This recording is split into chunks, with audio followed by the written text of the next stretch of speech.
कैसे हैं आप सब लोग? बच्चों, आजकल मैं आपको पढ़ा रहा हूँ सरल रेखीय गति, ठीक है। और सरल रेखीय गति में आज जो मेरा टॉपिक है वो है चाल और वेग। तो इसमें मैं आपको बहुत सारी चीज़ें बताने वाला हूँ। बच्चों देखिए, चाल जिसको हम इंग्लिश में बोलते हैं स्पीड और वेग को बोलते हैं वेलोसिटी। तो चाल और वेलोसिटी एक दूसरे के समतुल्य हैं, लेकिन ये क्या है, अलग अलग है। चाल की जो डेफिनेशन शुरू करते हैं हम चाल से, तो जो चाल होगी, किसी वस्तु की जो चाल होगी, चाल बराबर हम डिफाइन कर सकते हैं इसको दूरी बटे समय। किसी वस्तु के द्वारा किसी समय अंतराल में जो चली गई दूरी है उसको क्या कहते हैं, चाल कहते हैं। या किसी वस्तु के द्वारा प्रति सेकंड में चली गई दूरी, यदि हम सेकंड को यहाँ पे 1 लेते हैं तो दूरी बटे, यदि हम 1 सेकंड देखते हैं तो ये हो जाएगा चाल किसके बराबर हो जाएगा, चाल दूरी के बराबर होगा, ठीक है। तो बच्चों इसका जो मात्रक हम लिख सकते हैं, ये मात्रक है दूरी का मात्रक। क्योंकि आप इससे पूरे पढ़े हैं, दूरी को हम किससे नोट करेंगे, दूरी को हम मीटर से मेजर करते हैं और समय को किससे मेजर करते हैं, सेकंड से। तो इसकी बीमा हो जाएगी, मीटर को हम एल से डिनोट करते हैं, टी को टी से, समय को टी से, तो एल टी माइनस 1। तो बच्चों ये इसकी क्या होगी, बीमा होगी। तो जो चाल है, चाल हम कह सकते हैं कि चाल जो है क्या है, अदिश राशि है। चाल हम जैसे कहेंगे कि किसी वस्तु की चाल या किसी गाड़ी की चाल, ठीक है, 30 किलोमीटर प्रति घंटा है, तो ये क्या है, ये अदिश राशि, ये दिशा को व्यक्त नहीं कर रहा है, केवल चाल जो है परिमाण को बता रहा है। तो अदिश राशियां जिसमें केवल परिमाण की आवश्यकता होती है। तो जो हमारी चाल है वो शून्य भी हो सकती है अथवा धनात्मक भी हो सकती है, ठीक है। तो चाल जो है किसी वस्तु की दिशा को का बोध नहीं कराती है, बल्कि क्या करता है, परिमाण का बोध कराता है कि कितनी चाल है, ठीक है बच्चों। तो अभी मैं क्लियर करूंगा। तो इसके बाद जो हम पढ़ेंगे एक समान चाल, हम पढ़ेंगे बच्चों एक समान चाल। अब एक समान चाल क्या होती है, किसी वस्तु द्वारा समान समय अंतराल में जब समान दूरी तय करी जाएगी तो वो क्या कहलाएगी, समान चाल कहलाएगी। फॉर एग्जाम्पल हम समझने का प्रयास करेंगे। फॉर एग्जाम्पल बच्चों, माना ये दूरी है, हम मीटर में ले रहे हैं, और ये जो है समय हम जो है सेकंड में ले रहे हैं, ठीक है। अब माना सपोज एक सेकंड में, एक सेकंड में 2 मीटर चलता है कोई वस्तु, 2 सेकंड में 4 मीटर, 3 सेकंड में 6 मीटर, ठीक है, 4 सेकंड में 8 मीटर और 5 सेकंड में 10 मीटर। आप समझ रहे हैं, इस तरीके से ये चलता है। तो बोलने का मतलब है कि समय अंतराल, 1 सेकंड में वो 2 किलोमीटर चला, दूसरे सेकंड में वो 4 चला, तीसरे में जो है आप उसका जो है 6 मीटर चला, 4 सेकंड में वो 8 और 5 सेकंड में 10। ये मैं फॉर एग्जाम्पल आपको समझाने का प्रयास करा रहा हूँ। तो बच्चों हम यदि ग्राफ के माध्यम से, ग्राफ प्लॉट करा करके हम यदि इसको समझाना चाहें तो ये हो जाएगा, ये बच्चों क्योंकि हम जो है ये मूल बिंदु है, मूल बिंदु से जो है किसी भी वस्तु का स्थिति को व्यक्त करने के लिए हमें निर्देश तंत्र की आवश्यकता होती है। जो फ्रेम ऑफ रेफरेंस की बात होती है वो आपका माना मूल बिंदु O है, ठीक है, और ये एक्स अक्ष है, ये वाई अक्ष है, और इस एक्स अक्ष को हम क्या मानते हैं, समय लेते हैं। कभी भी हमें ग्राफ प्लॉट करना है तो समय को हम एक्स अक्ष में ले लेंगे और दूरी को हम किस में ले लेंगे, वाई अक्ष में, ठीक है। अब हम यदि ग्राफ प्लॉट करना सीखेंगे, किस तरीके से सीखेंगे, ये आपको आता भी होगा, लेकिन देख लीजिएगा, ये 1 सेकंड है, ये 2 है, ये 3 है, ये 4 है, ये 5 है, ठीक है, 5 सेकंड, ठीक है। ये 1 second, 2 second, 3 second, 4 second, 5 second. अब जो है दूरी को आप दिखाएंगे, 1 2 3 4 5 6 7 8 9 और 10, ठीक है। तो हम इसको जो है 1 2 3, ठीक है, इस तरीके से 0 हो गया, 1 2 3 4 5 6 7 8 9 10, ठीक है बच्चों, इस तरीके से हम दिखाएंगे। अब हम दिखाना चाहें, ग्राफ पे प्लॉट करना चाहें कि 1 सेकंड में जो दूरी है वो 2 है, तो 1 सेकंड में एक्स अक्ष में हम लेंगे 1 सेकंड में, और वाई अक्ष में 2, तो हम बच्चों इस तरीके से इसको दिखाएंगे। ये हो गया, ठीक। उसी प्रकार से 2 सेकंड में कितना मीटर चल रहा है, 4, यहाँ पे हम 4 मीटर को हम वाई अक्ष में ले रहे हैं, और ये जो है आपका 2 मीटर हो गया, ठीक है, 2 सेकंड में 4 मीटर।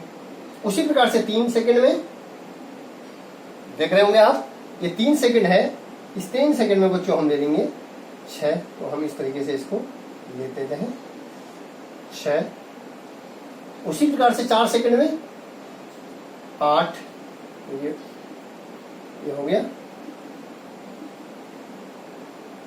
8, ठीक है, और 5 सेकंड में 10, 5 सेकंड में 10 मीटर, ठीक है। इस तरीके से हम इसको व्यक्त करेंगे। तो बच्चों हम जो है रूलर की सहायता से इसको इन बिंदुओं को मिलाते हैं, तो इस तरीके से हमारी जो है ये जो है क्या दिखा रहा है, चाल दिखा रहा है। तो ये जो चाल है ये देख रहे हैं कि समान चाल। अब इससे हमें क्या प्राप्त हुआ, हम ये दिखाना चाह रहे हैं बच्चों कि जब किसी वस्तु के द्वारा समान समय अंतराल में समान दूरी तय करी जा रही है, वो क्या कहलाएगी, समान चाल कहलाएगी। तो समान चाल में बच्चों आप देख रहे हैं एक सरल रेखा में जो है ये गति करा, मतलब सरल रेखा में चाल को व्यक्त कर रहा है, मतलब 1 सेकंड में जब 2 मीटर चल रहा है, दूसरे 2 सेकंड में भी 4 चल रहा है, तीसरे में भी 4, मतलब प्रत्येक में जो है बराबर, ये बराबर समय में बराबर जो है दूरी तय कर रहा है, तो ये समान चाल होगी। इन केस यदि चाल जो है इस तरीके का हमारा ग्राफ, यदि हम ग्राफ बना रहे हैं, यदि हमारा ग्राफ इस तरीके से आता है, सपोज कह रहा हूं, तो यहाँ पे हम कहेंगे कि इसकी चाल क्या होगी, ज्यादा होगी। यदि इस तरीके से आ रहा है तो हम इससे संबंधित ये ओ ए है, ये बी है, ये सी है, तो हम कहेंगे ओ सी की चाल क्या है, ज्यादा है। किससे, हम ये कहेंगे ओ सी की चाल is greater than O B के, इज ग्रेटर देन किसके, ओ ए के।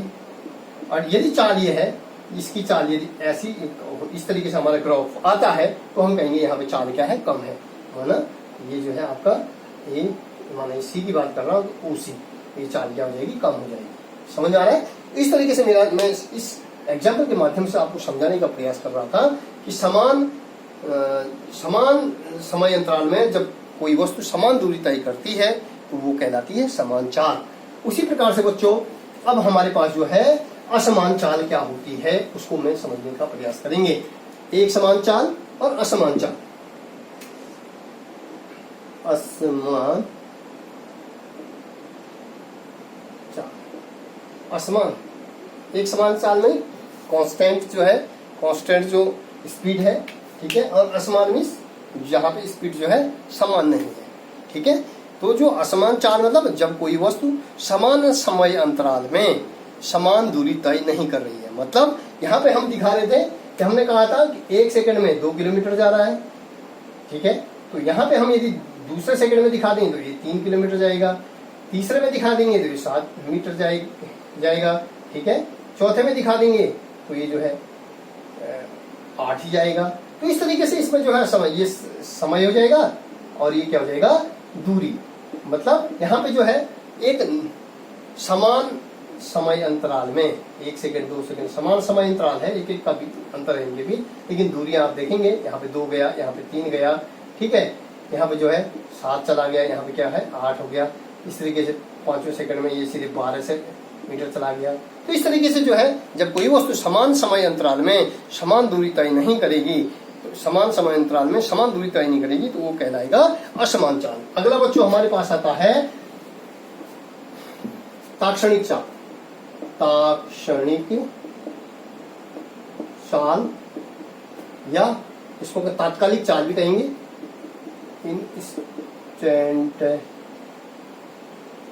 इंस्टेंटेनियस स्पीड, इंस्टेंटेनियस स्पीड कहेंगे इसको, ताक्षणिक चाल। मतलब किसी क्षण हम क्या लेते हैं बच्चों, मानते हैं कि किसी क्षण किसी वस्तु की जो चाल है, तो क्षण में एक निश्चित एक न्यूनतम समय अंतराल के बीच हम जब किसी दूरी को क्या करते हैं, मेजर करते हैं, वो क्या कहलाएगी, उस वस्तु की तात्कालिक चाल या इंस्टेंटेनियस स्पीड कहलाएगी। मतलब किसी क्षण एक सूक्ष्म समय अंतराल में। तो हम बच्चों को कहते हैं जो ताक्षणिक चाल होगी, ताक्षणिक चाल बराबर हो जाएगा, लिमिट में लेते हैं, लिमिट डेल्टा टी को हम क्या मान लेते हैं, जीरो के नजदीक, जीरो के नजदीक। तो ये हो जाएगा डेल्टा एक्स बटे डेल्टा टी, ठीक है। या हम ठीक है, तो एक जो हम दिखा रहे हैं इसको एस ले लीजिएगा, हम दूरी एस से डिनोट कर रहे हैं, डेल्टा एस बटे डेल्टा टी। तो ये हो जाएगा बच्चों, इसको हम डिफरेंशिएशन में लिखते हैं डी एस बटे डी टी भी लिख सकते हैं। डेल्टा एस मतलब किन्हीं दो समय अंतरालों के बीच जो न्यूनतम समय में हमने डिस्टेंस तय करनी है, ठीक है। तो ये डेल्टा एस S1 और S2, ठीक है। तो माना कोई वस्तु जो है, जैसे हम आपने देखा होगा गाड़ी का जो स्पीडोमीटर होता है, गाड़ी का या बाइक का, जो हम गाड़ी में बैठते हैं, गाड़ी चलाते हैं, तो स्पीडोमीटर होता है, किसी टाइम पे हम देखते हैं कि वो 40 किलोमीटर प्रति आवर स्पीड पे जा रहा है, ठीक है। और किसी टाइम पे जो है, तो वो जो उसका जो है वो ताक्षणिक स्पीड को दिखा रहा है, कभी वो जो है 30 पे चले जा रहा है, कभी वो 60 पे चला जा रहा है। जो स्पीडोमीटर लगा होता है, ये जो चाल को बताने के लिए कि हमारी वाहन की चाल किस तरीके से है, तो आपने देखा होगा उसमें जो दिखाता है, जो सुई दिखा रही है, माना 40 पे चलेगी गाड़ी ड्राइव करते हुए, यदि सुई 40 पे चलेगी तो हमारे की क्या दिखाता है, ताक्षणिक चाल को व्यक्त करता है, ठीक है बच्चों। तो ये भी क्लियर हो गया। अगला जो है हमारे पास है औसत चाल। औसत चाल, औसत चाल, एवरेज स्पीड, एवरेज स्पीड क्या होगी? एवरेज स्पीड होती है कि किसी वस्तु द्वारा, माना सपोज कोई वस्तु ए है, ए से बी पे गई, यहां पे ये 4 किलोमीटर गया, इसने समय लिया 5 मिनट, ठीक है। उसके बाद जो है बी से सी में आया, यहां पे ये जो है ये चला 3 किलोमीटर, इसने समय लिया 6 मिनट, ठीक। उसके बाद जो है ये यहां से यहां पे आया, सी से डी पे आया, और इसने जो समय लिया यहां पे चला ये 4 किलोमीटर, और यहां पे समय लिया इसने 4 मिनट, ठीक है बच्चों। तो बोलने का मतलब ये है, जो इसकी औसत एवरेज चाल हो जाएगी, आप देखेंगे ए से बी की चाल हम निकाल सकते हैं। ए से बी की चाल, चाल बराबर क्या होता है, दूरी बटा समय। तो दूरी कितनी है 4, समय क्या है 5, ठीक है। तो ये हो जाएगा जितना भी इसकी चाल आ गई। उसी तरीके से यहां से यहां की चाल हम निकाल सकते हैं, यहां की चाल हम निकाल सकते हैं, ठीक है बच्चों। तो इस तरीके से तो ये क्या हो जाएगी, जो कुल दूरी चला, दूरी कितना चला 4, 4 3 7 4 11 किलोमीटर चला, और कुल समय कितना लिया 5 3 8 6 4 12 मिनट में 11 किलोमीटर चला है, ठीक है ना। तो बोलने का मतलब बच्चों, इस प्रकार से हम औसत चाल की जो डिफाइन करेंगे कि किसी वस्तु द्वारा एक निश्चित समय में चलेगी कुल दूरी, किसी समय में, माना समय हमने यहां से स्टार्ट किया और यहां पे जाकर के हमारा समय समाप्त हुआ, तो इस समय में, कुल समय में चलेगी जो दूरी होगी, माना हमने जो है कोई टाइम स्टॉप वॉच लिया है और कोई वस्तु यहां से चलना प्रारंभ कर रही है, और वो जो है अपने इस बिंदु पे आई, तो इस बिंदु तक पहुंचने में उसमें जो है चला गया, जो कुल दूरी होगी वो क्या कहलाएगी, वो औसत चाल कहलाएगी। तो किसी वस्तु के द्वारा कुल समय में चलेगी कुल दूरी, तो औसत चाल बराबर हो जाएगा, औसत चाल बराबर कुल दूरी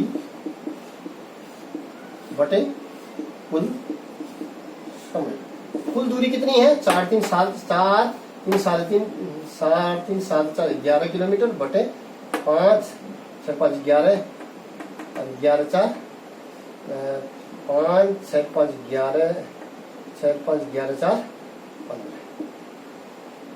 15 मिनट, तो 11 बटे 15, तो ये इसका औसत स्पीड आ जाएगी। इसको आप कैलकुलेट करेंगे, ठीक है। तो ये आ जाएगा मीटर प्रति सेकंड, मीटर प्रति सेकंड में इसकी स्पीड आ जाएगी, ठीक है। तो बच्चों इस तरीके से जो है हम औसत चाल निकालते हैं। अब बच्चों हम पढ़ते हैं, अब हम पढ़ेंगे औसत, अब हम पढ़ेंगे वेग। वेग किससे कहते हैं, इसको कहते हैं वेलोसिटी। वेलोसिटी क्या हुआ कि किसी वस्तु द्वारा एकांक समय में चली गई दूरी, सॉरी, किसी वस्तु द्वारा एकांक समय में चला गया जो विस्थापन होगा उसको क्या कहेंगे? वेग कहते हैं। वेग बराबर विस्थापन बटे समय। वेग बराबर क्या होगा? विस्थापन बटे समय। तो हमने कहा कि किसी वस्तु द्वारा प्रत्येकांक समय में चला गया जो कुल विस्थापन है। अब चूंकि मैंने कहा था कि दूरी और विस्थापन, दूरी अलग चीज है और विस्थापन अलग चीज है। दूरी अदिश राशि है, विस्थापन सदिश राशि है। तो यहाँ पे हम कहेंगे ये वेग भी क्या होगा? एक वेग जो है इसका जो मात्रक हो जाएगा, विस्थापन को हम किससे डिनोट करते हैं? एल से। समय क्या हो जाएगा? टी। ये हो जाएगा एल टी माइनस 1। इसका मात्रक हो जाएगा मीटर प्रति सेकेंड। विस्थापन को हम किससे डिनोट करते हैं? मीटर से, और समय को सेकंड से। तो इसकी बीमा हो जाएगी, मीटर को एल, समय को टी, तो ये एल टी माइनस 1। तो इसकी ये क्या होगी बच्चों? बीमा होगी। तो ये हमारा जो है वेग हो गया। उसके बाद उसी तरीके से हमारा समान वेग, जब कोई वस्तु समान समय अंतराल में समान विस्थापन तय करता है, ठीक है, जब कोई वस्तु समान समय अंतराल में समान विस्थापन तय करेगा तो क्या कहलाएगा? समान वेग कहलाएगा। ठीक है, समान इक्वल स्पीड हो जाएगा समान वेग। ठीक है, उसी प्रकार से असमान वेग क्या होगा कि जब समान समय अंतराल में कोई वस्तु अलग अलग विस्थापन तय करती है, ठीक है, तो क्या कहलाएगा? असमान वेग कहलाएगा। उसी प्रकार हमारे पास जो है तात्क्षणिक जो वेग हो जाएगा, वो जो तात्क्षणिक वेग का तात्क्षणिक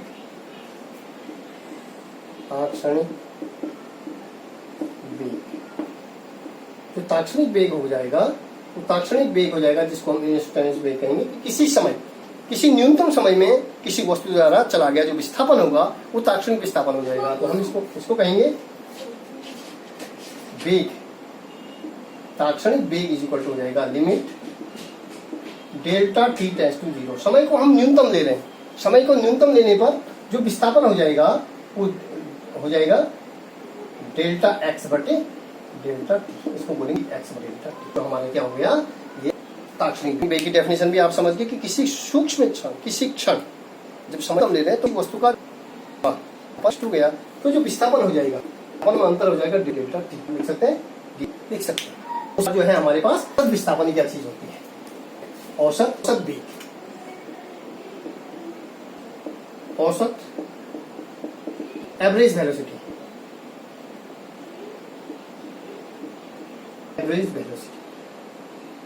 एवरेज जो वेलोसिटी होगी कि किसी वस्तु द्वारा, माना सपोज एवरेज वेलोसिटी हमेशा क्या होगी? शून्य होती है। किस तरीके से? देखिए, माना सपोज मेरा घर है और मैंने अपने घर से जो है 3 किलोमीटर दूर गया, बाजार गया, और बाजार से पुनः फिर जो है वापस आ गया। ठीक है, तो जो कुल विस्थापन होगा वो क्या होता है? ठीक है, ये घर है और घर से जो है एक निश्चित दिशा में मैं बाजार गया,